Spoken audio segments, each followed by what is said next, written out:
New research by the World Bank shows international migration helps reduce poverty in the poor countries where the journeys begin. And in a finding that surprised researchers, showed migration often benefits girls. In Pakistan, girls in migrant households stay in school an average of 2 years longer, and children in migrant households are less likely to work, all because of the extra money sent back from abroad.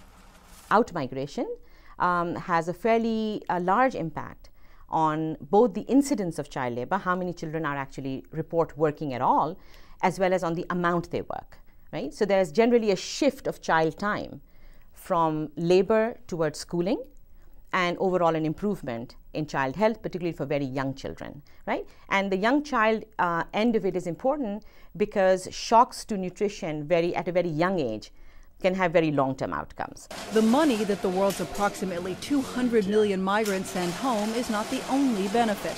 Ideas also cross borders. In Morocco, as emigration rose, mostly to low fertility countries in Western Europe, birth rates fell. And migration can promote entrepreneurship.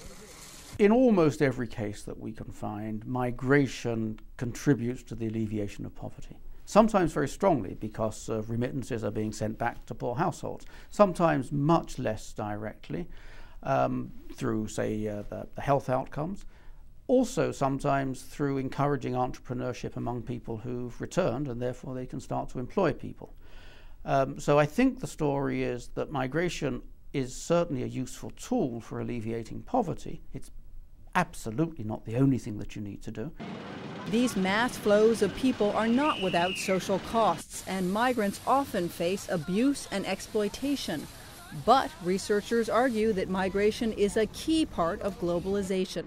Along with trade and international money streams comes the flow of people. And they say migration is not going away. If anything, it is likely to increase.